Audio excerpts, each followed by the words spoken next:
Nvidia, the first publicly traded company to hit the $4 trillion market cap at yesterday's close, is down slightly this morning ahead of the opening.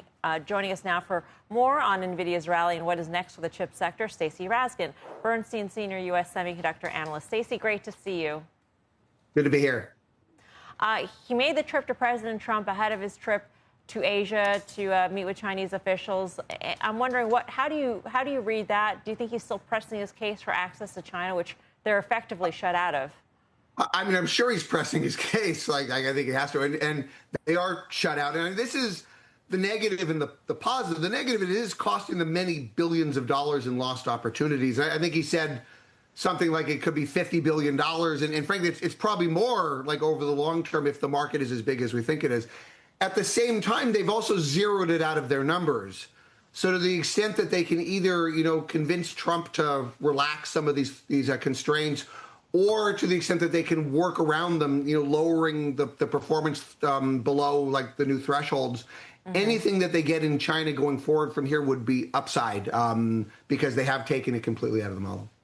So walk us through. I mean, if you are to take out those numbers, fine, like you can take out the numbers now, but there is sort of this bigger compounded impact in the future. For every chip they don't sell, Huawei is selling that chip instead. And that just gets compounded even more and more and more. So how do we think about Nvidia at a $4 trillion market cap and going higher probably, but without the China growth story? Where does that growth get replaced?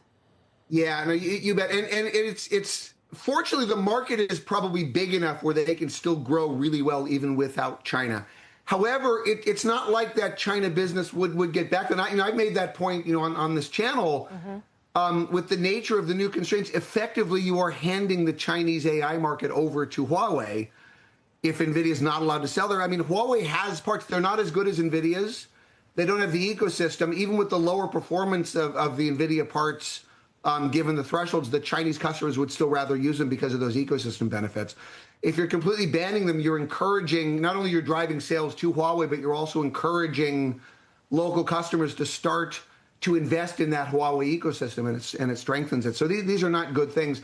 The longer term worry would be, does Huawei start to build that ecosystem and then try to sell the stuff out of China? Like that would be bad. And so again, Jensen was very clear. Actually, he spent a lot of time 3 months ago or 2 months ago on the last earnings call laying all of this out explicitly. I'm assuming he was giving the message to the administration. So yeah, I think the market's plenty big enough for them to grow. But I mean, it's unfortunate if they're not allowed to sell into China. That is a market that's big, and they wouldn't be able to replace it there.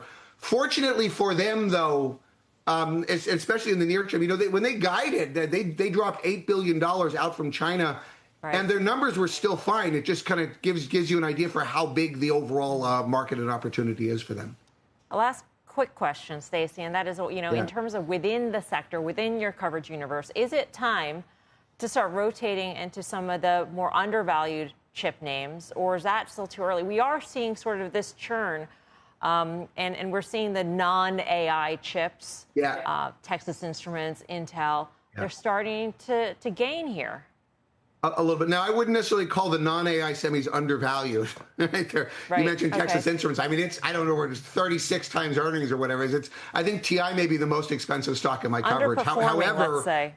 but there are, there are people that are playing like cyclical recovery in some of these things, like TI and some of the other analogs. And it does look like we're seeing some cyclical recovery. Now, whether that's real cyclical recovery or just inventory stocking or just tariff pull forward, we don't know. But there has been a play to go in there. I personally still do prefer the AI names. I still like Nvidia. I think, again, with China sort of zeroed out and the Blackwell supply constraints kind of eased, I think things look pretty good in there, especially into year end. And the Nvidia's valuation right now is not aggressive at all. I think it's, what is it, mid to upper 20s on next 12-month earnings. It's very inexpensive if you believe the numbers. Stacy, great to see you. Thank you. Stacy Rasgon, Bernstein.